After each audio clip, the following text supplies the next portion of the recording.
Place au supplément sport à présent avec une discipline qui va peut-être nous replonger dans les vacances. Pour certains, le kayak, oui, mais le kayak extrême. Et là, c'est loin d'être des vacances. On en parle avec le double vainqueur de la Coupe du Monde de la discipline, Éric Desguilles. Bonjour. Bonjour France. Alors, qu'est-ce que le kayak extrême? Rien que le mot extrême, on se doute que ce n'est pas de tout repos, mais qu'est-ce qui se cache derrière ce mot? C'est tout simplement, on va dire, la philosophie de l'alpinisme pour le kayak, quoi. Donc ça correspond à quoi? Des gros débits, du remous, des terrains accidentés, ouais, tout à fait, tout ce qui n'est pas propre, quoi.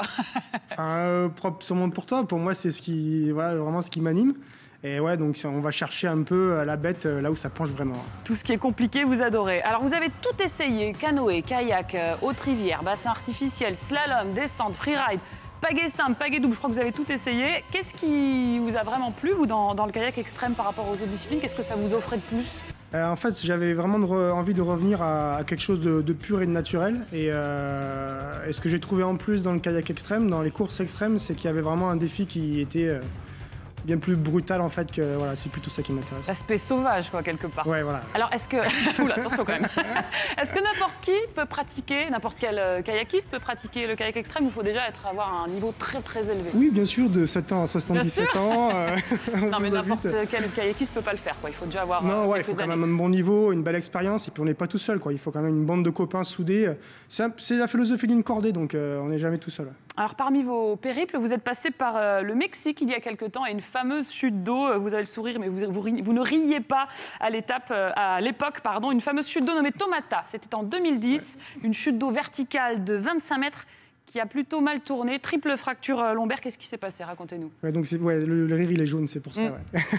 Effectivement, ouais, j'ai décidé de sauter la Tomata qui était un peu... un des checkpoints du périple. C'est pour le kayakiste? Non, c'est l'une des chutes références au Mexique. Puis c'était sur notre passage de notre trip au Mexique. Et ce jour-là, ça manquait un peu d'eau, il n'y avait pas assez d'émulsion en bas. C'est un peu comme en ski freeride où il nous faut vraiment de la neige en bas, quoi. En gros, là, il nous faut de l'écume.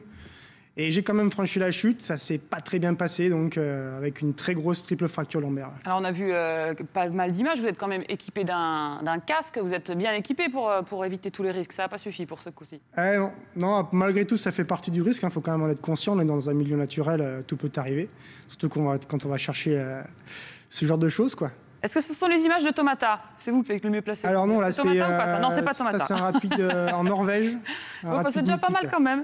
Alors après une telle épreuve, est-ce que vous n'avez eu aucun problème pour remonter après sur le kayak? Ça vous a pas trotté dans la tête? Là c'est trop dur, faut que j'arrête? Pas un instant. Si, ça trotte tous les jours. C'est quelque chose qui reste quand même... ça a été une blessure autant physique que mentale. Hein. Mais derrière, l'envie, elle est toujours là, toujours envie d'avancer et de continuer.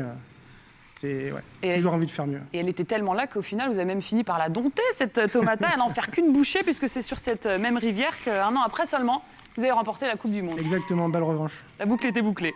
Alors c'est quoi la performance ultime en kayak extrême? Est-ce que c'est la rivière la plus longue, la plus difficile, le saut le plus haut? Qu'est-ce que vous recherchez? Bonne question. Si on peut faire tout, ça me plairait pas mal.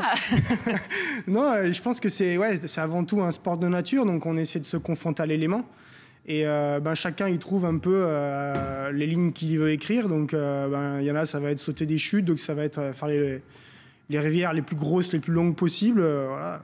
Chacun fait ce qu'il veut, quoi. La chute d'eau la plus haute, vous allez me corriger si je me trompe, c'est 57 mètres, je crois, le record. C'est bien ça, 57. C'est énorme déjà. Vous en êtes où, vous? 25 mètres, c'était déjà pas mal? Vous avez non, on reste là. On reste à 25, alors c'est déjà pas mal. Non, après, j'avoue que ça dépendra de ce qui se présente, de la forme de la chute, le moment présent. Et vous me disiez avant l'émission qu'il y a certains de vos coéquipiers un peu fous qui voudraient même tenter 90 mètres de chute. Ouais, donc là, dernièrement, il y a Rafa Ortiz, un copain mexicain, justement, qui a tenté les chutes du Niagara. Malheureusement, il l'a pas fait, il le sentait pas à ce moment-là. Il ne faut pas y aller quand on le sent pas. Exactement.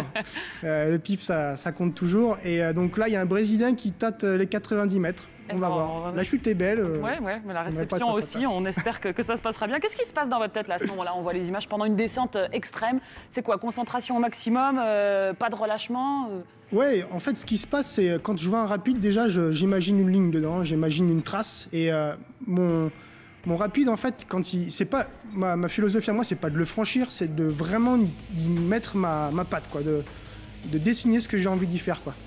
Donc franchi certes, mais avec comment dire, de belles lignes et propreté. Ouais. La moindre erreur peut être fatale à ce niveau-là ou... Ouais, là si on parle du rapide de leg to leg là en Norvège, je vous ai pas filé les carnages, mais il y en a quelques beaux, il y en a des sympas, ça mérite des points. On va pas vous montrer en mauvaise posture quand même. Dans quel état, alors on a parlé de votre état d'esprit pendant la descente, et une fois que vous arrivez, vous êtes dans quel état d'esprit? Éreinté, épuisé, soulagé alors éreinté, fatigué, c'est souvent après quand l'adrénaline redescend, ou là, voilà, c'est après 10 cafés, là, voilà, on est fatigué.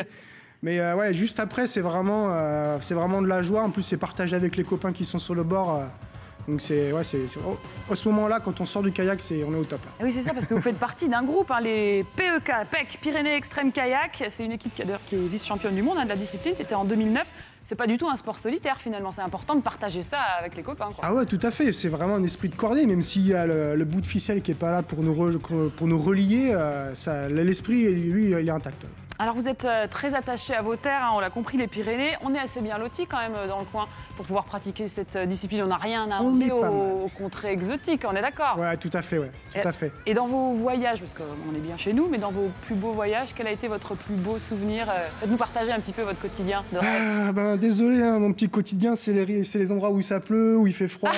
Donc voilà, on va éviter Bali et tout ça. Hein. Moi, c'est Norvège, Patagonie, donc très souvent sous la pluie, mouillé et très humide.